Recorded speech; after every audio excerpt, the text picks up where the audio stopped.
मन एक ऐसा टॉपिक है जिस पर आप सबने कई वीडियोस देख रखे होंगे, कई किताबें और कोट्स भी पढ़ रखे होंगे। इसलिए मैंने कोशिश करी है कि इस चर्चा का फॉर्मेट कुछ ऐसा हो जिसमें सुनी सुनाई बातों का बहुत ही सतही स्तर की जानकारी का दोहराव ना हो। सारा डिस्कशन बेस्ड हो डीप रिसर्च और एनालिसिस पे along with scientific evidences and experiments. तो चलिए एक छोटा सा सफर शुरू करते हैं छोटे छोटे कंसाइज चैप्टर्स के रूप में। अब कहने को तो हम सब जानते हैं कि हर किसी के पास उसका अपना एक मन होता है, लेकिन सोचिए ये मन शुरू कहाँ से होता है? जन्म से पहले या बाद में? आपकी पहली मेमोरी, पहला टेस्ट, पहला इमोशन, क्या ये जन्म से पहले ही बन चुका है या जन्म के बाद में? और इन्हीं सवालों के आधार पर बनता है हमारा चैप्टर 1। साइंटिफिक एविडेंस को आधार माने तो मन जन्म से पहले यानी गर्भ के भीतर ही संस्कारित होना शुरू हो जाता है। जब दो कोशिकाएं आपस में मिलती हैं तो अब सवाल उठता है कि संस्कारित होने लगता है, इसका क्या मतलब है? फंडामेंटली एक बच्चा जब माँ के गर्भ में होता है तो वही उसकी पहली पाठशाला होती है। वहीं से शुरू होता है उसके मन का विकास होना। आइए समझते हैं कैसे। फीटल एडॉटरी लर्निंग यानी श्रवण संस्कार। 1980 में डी कैस्पर और फाइफर ने एक चौंकाने वाला प्रयोग किया। उन्होंने साबित किया कि फीटस यानी कि भ्रूण शुरू के 20 हफ्तों में ही माँ की आवाज सुनने लगता है, गर्भ के भीतर रहते हुए भी। और जब ये बच्चा जन्म लेता है और माँ की आवाज सुनता है तो उसके दिल की धड़कन यानी हार्ट रेट और दिमागी तरंगे ब्रेन वेव्स दोनों अचानक से तेज हो जाती हैं। इसका मतलब है यादें जन्म से पहले ही शुरू हो जाती हैं। अब बात करते हैं दूसरे संस्कार की, फीटल टेस्ट लर्निंग, स्वाद संस्कार। मिनेला एट ऑल ने 2001 में प्रयोग करा जिसमें प्रेग्नेंट मदर्स को रोज कैरेट जूस दिया गया। इसका परिणाम ये हुआ कि उनके बच्चे जन्म के बाद उन बच्चों को कैरेट जूस फ्लेवर्ड खाना ही ज्यादा पसंद आता था। और इससे साबित होता है कि ये सिर्फ एक टेस्ट नहीं था बल्कि माँ से बच्ची तक पहुंची हुई पहली केमिकल मेमोरी थी। बात करें अगर आप फीटल इमोशन लर्निंग की, भावनात्मक संस्कार की, तो यहूदा एंड मिनी ने 2015 में प्रयोग करके ये दिखाया कि माँ के हर इमोशन, उसकी हर फीलिंग का एक केमिकल कोड होता है और ये केमिकल कोड प्लेसेंटा के थ्रू सीधे बच्चे तक पहुंचता है। जिसका मतलब है अगर माँ शांत रहती है तो बच्चे का दिमाग संतुलित तरीके से बढ़ता है, और अगर माँ तनाव में रहती है तो वही तनाव से जुड़ा हार्मोन यानी कार्टिसोल बच्चे तक पहुंचकर उसके दिमाग को तनाव के प्रति ज्यादा संवेदनशील बना देता है। मतलब सीधा ये है कि माँ के इमोशंस और फीलिंग्स ही और उसको दुनिया देखने का नजरिया, उसका बिहेवियर, ये सब बच्चे का इमोशनल ब्लूप्रिंट बन जाते हैं। यानी ये सारे गुण उसमें इम्प्रिंट होने लगते हैं। तो इन तथ्यों को केंद्र में रखकर हम कह सकते हैं कि हमारी पहली पाठशाला तभी शुरू हो जाती है जब हम माँ के पेट में रहते हैं। तो जन्म से पहले की कहानी तो समझ आ गई। अब जन्म के बाद मन इवॉल्व कैसे करता है? घर, स्कूल, सोशल मीडिया, एक्सपेक्टेशन के बीच कैसे इवॉल्व करता है ये मन, उसको अब समझते हैं। साथ ही एक व्यक्ति के भीतर इतने सारे मुखौटे कैसे होते हैं, इतने सारे अलग अलग चेहरे क्यों होते हैं? एक आम इंसान जिंदगी भर सस्ते सुखों, बेमतलब की जिम्मेदारियों, डिस्ट्रैक्शन और थकान में उलझ कर रह जाता है अगर वो इन सब तरह की प्रक्रियाओं को नहीं समझ पाता। और धीरे धीरे माइंड ड्रिफ्ट, एंजाइटी, स्ट्रेस, ये सब उसको नॉर्मल लगने लगते हैं। वो यही समझता है कि सब पार्ट ऑफ लाइफ है। तो इस बेसिस पे शुरू होता है हमारा सेकंड चैप्टर। अब जब बच्चे का जन्म हो जाता है और थोड़ी सोचने समझने की क्षमता उसमें विकसित हो जाती है, तब शुरू होती है उसकी प्रॉपर कंडीशनिंग। और यही कंडीशनिंग तय करती है कि उसका दुनिया देखने का नजरिया क्या होगा। लगभग बचपन से ही हमें बताया जाने लगता है ये तुम्हारा धर्म है, ये तुम्हारा सरनेम है, ये अच्छा होता है, ये बुरा होता है, आपकी पसंद नापसंद। धीरे धीरे ऐसे सैकड़ों मानक हमारे दिमाग में, हमारे होश में या हमारी बेहोशी में बिठा दिए जाते हैं। और इन्हीं मानकों के आधार पर हम सुंदरता, अच्छाई, बुराई, ऊंच नीच जैसी हर एक चीज की अपनी परिभाषा बना लेते हैं। उदाहरण के लिए भारत में गोरा रंग सुंदरता का प्रतीक माना जाता है, जबकि अफ्रीका में गहरा रंग सुंदरता का मानक हो सकता है। इसी तरह सती प्रथा जो कभी सही मानी जाती थी, आज के समय पे उसको सुनना भी हमें असहज कर देगा। यानी न्याय और अन्याय की परिभाषा समय और समाज के हिसाब से बदलती रहती है। लेकिन यहाँ सबसे जरूरी बात है जो समझने लायक है, वो ये कि हम जो भी मान्यता और राय बनाते हैं वो ज्यादातर हमें बाहर से मिली हुई होती है। यह बहुत सीमित जानकारी के आधार पर बनी हुई होती है। बहुत कम लोग ऐसे होते हैं जो किसी बात को सुनने के बाद गहराई से सोचते हैं, समझते हैं, जांचते परखते हैं, उसके बाद अपनी एक स्वतंत्र राय बनाते हैं। अक्सर जब किसी चीज को समझने और जांचने की जरूरत होती है तो वो पूरा प्रोसेस हमको बहुत बोरिंग लगने लगता है। इसलिए हम जो सुनते हैं उसको सीधा वैसे ही मान लेते हैं जब तक कि वो चीज हमें सीधा प्रभावित ना करे। तो अब हमने समझा पहला चरण की मन की कंडीशनिंग कैसे होती है। अब आगे बढ़ते हैं दूसरे चरण की तरफ। मान लीजिए एक इंसान का मन एक संतरे की तरह है। संतरे के अंदर कई फांके होते हैं, वैसे ही हर एक इंसान के मन के कई अलग अलग हिस्से होते हैं, ठीक संतरे की फांके जैसे। जब एक बच्चा पहली बार स्कूल जाता है तो उसके मन में एक नया फांका बनता है। वहाँ वो सीखता है नंबरों की भाषा, रैंक की दौड़, कंपैरिजन का कल्चर और साथ में बहुत अच्छी जानकारियां भी सीखता है, आदतें भी सीखता है। फिर बनता है दूसरा फांका टीवी और सोशल मीडिया से। यहाँ उसे ऐसे संकेत मिलते हैं कि उसको कैसे दिखना है, कैसे बोलना है, क्या बनना है, ज्यादातर चीजें वो वहीं से अचीव करता है। फिर धीरे धीरे घर का माहौल एक फांका, स्कूल का माहौल दूसरा फांका, कॉलोनी की टोली तीसरा फांका, सोशल मीडिया चौथा फांका, और फिर धर्म, जाति, पैसा, पहचान, इन सब के अलग अलग फांके बनते जाते हैं। हर फांका अलग होता है पर सब मन के भीतर गुथे हुए होते हैं। हर एक अपने रंग में पूरी तरीके से मन को रंगना चाहता है। जैसे कि माँ कहती है ये सही है, पिता कहते हैं वो गलत है, टीचर कहते हैं ये रास्ता लो, समाज कहता है वो मंजिल है तुम्हारी, और ये बेचारा मन इन सब की खींचतान में बीच में अटक जाता है। ये सारे फांके आपस में असहमत होते हैं, फिर भी एक ही मन के भीतर एक साथ रहने को मजबूर हैं। जैसे संतरे के भीतर कई टुकड़े जो जुड़े हुए भी हैं और अलग भी हैं। इन्हीं अंदरूनी टकरावों से एक बच्चे की नींद, चैन, मौन सब छिनता जाता है। धीरे धीरे उसके अंदर की दो दुनिया बन जाती है, एक वो जो वो वास्तव में है, दूसरी वो जो दूसरे लोग चाहते हैं कि वो बने। फिर यही खींचतान बड़े होने तक चलती रहती है और इंसान इन्हीं सब के बीच धीरे धीरे बिखरने लगता है। यही है मन की सबसे बड़ी विडंबना। एक शरीर पर 100 आवाजें, एक चेहरा पर 1000 मुखौटे।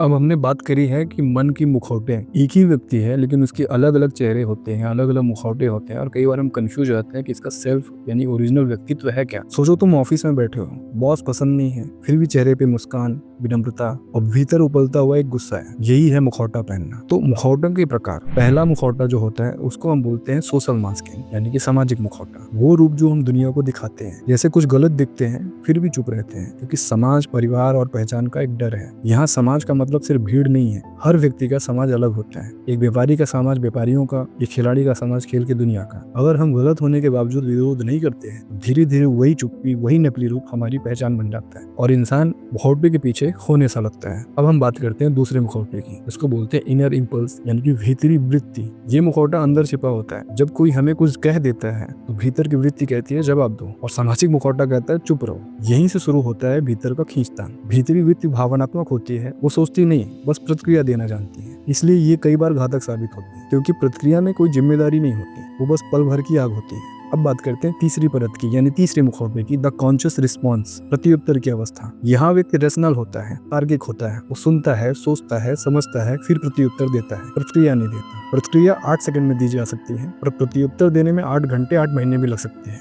क्योंकि प्रत्युत्तर होश में लिया गया निर्णय होता है, ना कि किसी क्षणिक भावना से उपजा हुआ कोई कदम। अब कोई भी व्यक्ति किसी भी तरह का मुखौटा पहनना नहीं चाहता है, अगर वो इस चीज से अवेयर है तो सवाल ये उठता है कि इन मुखौटों से हम मुक्त कैसे रहें। सिंपल तरीका होता है, मन के मुखौटे इवोल्यूशन की दौड़ में सर्वाइवल टूल हो सकते हैं, लेकिन अगर हम हमेशा सोशल अप्रूवल के लिए जीने लगे तो वही मुखौटा हमारी असली पहचान बन जाता है। इसलिए जरूरी है कि प्रतिक्रिया नहीं, प्रत्युत्तर देना सीखें। 3 सेकंड थ्योरी होती है, कुछ भी कहने से पहले 3 सेकंड का पॉज लेना। इतना विराम काफी होता है ताकि हम सही केंद्र से निर्णय ले सकें, क्योंकि जब हमने किसी चीज को सही से और गहराई से समझा है, जाना है, तो समय आने पे हमारा मन खुद बता देता है कि अब क्या करना ठीक होगा। बाकी चुनाव हमारा होता है। अब बात करते हैं सेल्फ आइडेंटिटी थ्योरी, मन का निर्धारण होता कैसे है। सोचो मन किस दिशा में जाएगा, ये पूरी तरह निर्भर करता है कि हम अपनी पहचान किस चीज से जोड़ते हैं, यानी हम खुद को क्या मानते हैं, वही हमारे मन का फोकस तय करता है। एक कल्पना करते हैं, एक कमरा है जिसमें 2 दरवाजे हैं। एक पीछे का दरवाजा है जहाँ आप बैठे हुए हो, एक सामने का दरवाजा है जहाँ आपका मन बैठा हुआ है। अब जैसे ही आप अपनी पहचान किसी चीज से जोड़ते हो तो कमरे की पूरी दिशा उसी ओर मुड़ जाती है। उदाहरण के लिए, अगर आप सोचते हो मैं पुरुष हूँ, तो आपका मन अब स्त्रियों से जुड़े हुए विचारों को पूरे कमरे में भर देगा। अगर आप सोचते हो मैं गरीब हूँ, तो मन ऐसे और कमी के इर्द गिर्द घूमने लगेगा। यानी आप जिस भी चीज से अपनी पहचान जोड़ते हैं वहीं मन का फोकस जम जाता है। अब समझते हैं ये सब काम कैसे करता है, मन काम कैसे करता है। मन हमारी 5 इंद्रियों के जरिए बाहर की दुनिया से इनपुट्स लाता है, यानी विचार लाता है। कभी कभी वो विचार पुरानी यादों से भी खींच लाता है। हमारी कोई मेमोरी है, हमारी कुछ यादें हैं, तो वहां से वो कुछ थॉट प्रोसेस ला ली है। लेकिन ये ध्यान देने लायक बात है कि मन हर चीज नहीं उठाता, वो उसी विषय से जुड़ी हुई चीजों को उठाता है जिससे हमने अपनी गहराई से पहचान जोड़ रखी है। उसके आगे का प्रोसेस क्या होता है वो समझते हैं। तो एक बार जब मन सेंसेस के थ्रू बाहर से कोई विचार अंदर लाता है तो बुद्धि उन विचारों में अर्थ भरती है, पुराने अनुभवों के आधार पे, पुराने एक्सपीरियंस के आधार पे। हमारा सबकॉन्शियस, हमारा चित्त उन विचारों को रूप और आकार देता है, हमारी स्मृति उन्हें संभाल कर रखती है, और इस तरह एक पूरा सिस्टम बनता है। अब इन सब बातों का मतलब सिर्फ इतना है कि मन वैसा ही बनता है जैसी पहचान हम भीतर से बनाते जाते हैं, चाहे वो किसी व्यक्ति से जुड़ी हो, चाहे वो वस्तु से, विचार से या स्थिति से। अगर पहचान सही चीजों से जुड़ी है तो मन स्थिर, स्पष्ट और संतुलित रहेगा, लेकिन अगर पहचान गलत चीजों से जुड़ गई है तो मन कमजोर और डगमगाता हुआ रहेगा। हर बात से जल्दी से प्रभावित हो जाएगा। तो इन सब का समाधान है कहाँ? अपनी पहचान को सोच समझ के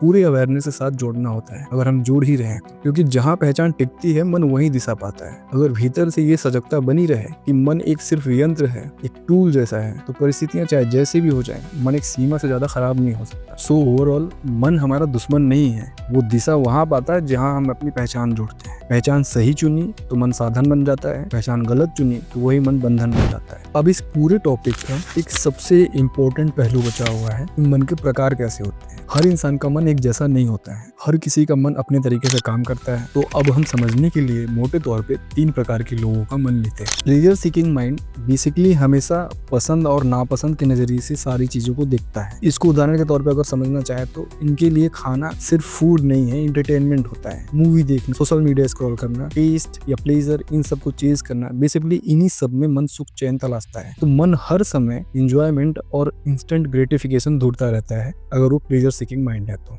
दूसरे तरह के मन की अगर बात करें, जिसको हम बोलते हैं पर्पस ड्रिवन माइंड, इस तरह का मन हमेशा उन तरह की चीजों का चुनाव करता है जिसमें उसका हित हो, विकास हो। इस तरह के मन के लिए खाना सिर्फ एक फ्यूल है, ना कि एंटरटेनमेंट। ये ज्यादातर उन चीजों का चुनाव करते हैं जो जरूरी है, ना कि जो वो करना चाहते हैं। तो इस तरह का मन हमेशा लॉन्ग टर्म गोल्स पे और मीनिंगफुल आउटकम्स पर टिकता है। और सबसे आखिर में आता है सेंटर्ड माइंड, मतलब इस तरह का जो मन होता है, ना वो प्लेजर के पीछे भागता है, ना पर्पस के पीछे भागता है। इस तरह के मन के केंद्र में सिर्फ सहजता होती है, सही चीज होती है। मन सतत रूप से एक नेचुरल फ्लो के अकॉर्डिंग ऑपरेट करता है, स्टेप बाय स्टेप। ना कुछ पकड़ता है, ना कुछ छोड़ता है, बस फ्लो में रहता है। इस तरह का मन प्रेजेंट मोमेंट में एफर्टलेसली फोकस्ड रहता है। अब जब हमने पूरी यात्रा देख ली है, माँ के गर्भ से चेतना तक, कंडीशनिंग से क्लियरिटी तक, तो चलते हैं फाइनल चैप्टर की ओर। क्या वाकई में मन को कंट्रोल किया जा सकता है? क्या मन सिर्फ क्योस और डिस्ट्रैक्शन है, या इसका कोई हायर पर्पस भी है? तो अब बात करते हैं कि मन को कैसे बनाए एक फ्रीडम टूल। मन से लड़ना नहीं होता है,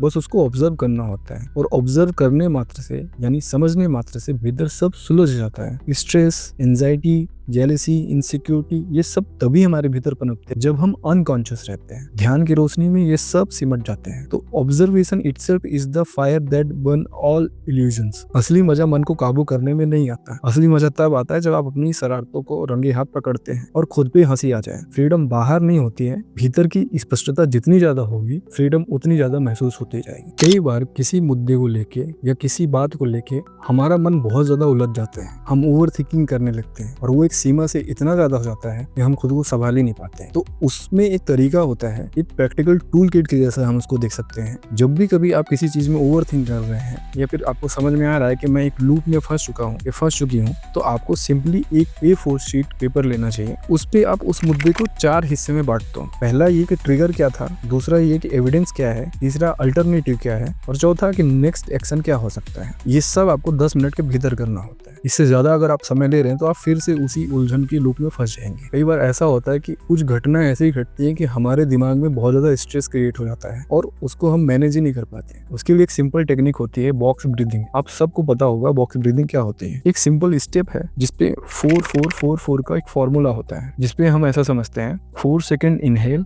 4 second hold, 4 second exhale, 4 second का पॉज। 2 मिनट में मन शांत और नियंत्रित हो जाता है अगर आप इसको 3 से 4 बार कर लेते हैं। आप सबने कहीं ना कहीं सुना होगा कि हमें दिल से काम लेना चाहिए, दिमाग से नहीं। कई लोग बोलते हैं कि दिमाग से काम लो, दिल से नहीं। तो समझना ये कि ये दिल और दिमाग है क्या। हिंदू ग्रंथों के अनुसार जब यही मन पूरी तरह शांत हो जाता है तो हृदय कहलाता है। जब यही मन किसी चीज में बिंदुवत हो जाता है, सेंटर्ड हो जाता है, तो उसको हम आत्मा कहते हैं। उदाहरण के लिए इसको हम ऐसा समझते हैं कि सोचिए आप एक डांसर हैं। जब आप डांस कर रहे हैं और आप उसमें पूरी तरह खो चुके हैं, तो उस समय क्या बचता है? सिर्फ रिदम और आपका प्रेजेंस। उसी को बोलते हैं हृदय और आत्मा का होना। अब ये किसी के लिए डांस हो सकता है, किसी के लिए पेंटिंग हो सकती है, किसी के लिए रनिंग हो सकता है, किसी के लिए कोडिंग हो सकता है। बेसिकली कोई भी गतिविधि हो सकती है जिसमें वो पूरी तरह डूब सके, इवॉल्व हो सके और पूरी तरह इमर्स्ड हो सके। तो यही मन विलीन होकर दिल बन जाता है। इसी को कहते हैं दिल से काम करना। अगर आप एक समय पे एक काम करना सीख गए और जब आप दूसरे काम की तरफ मुड़ रहे हैं, तो ये पहला काम आपके दूसरे काम में लैग नहीं करना चाहिए। अगर आप सिंपल से इस थ्योरी को समझ जाते हैं तो आप एक ही दिन में 10 काम कर सकते हैं, एक जीवन में 100 जीवन जी सकते हैं। रविन्द्रनाथ टैगोर अच्छे फिलोसफर के साथ अच्छे अकाउंटेंट भी थे। आइंस्टीन अच्छे साइंटिस्ट के साथ अच्छे म्यूजिशियन भी थे। अब मैं ये नहीं कह रहा हूँ कि आपको रविन्द्रनाथ टैगोर या आइंस्टीन होना है, लेकिन आप एक अप्रोच, एक वर्क एथिक पकड़ सकते हैं कि आप किस तरीके से अपने काम को बेहतर से और बेहतर कर सकते हैं। तो हमारी आज की चर्चा समाप्त हुई। मुझे ये नहीं पता कि आप किस तरह का कंटेंट कंज्यूम करते हैं, लेकिन मैं जो भी कंटेंट लाऊंगा वो डीप रिसर्च, स्टडीज, एनालिसिस पर आधारित होगा इस सीरीज के अगले डिस्कशन में। तो मिलते हैं अगली चर्चा में, जिसमें मैं और भी बेहतर इंसाइट्स लाने की कोशिश करूंगा। धन्यवाद।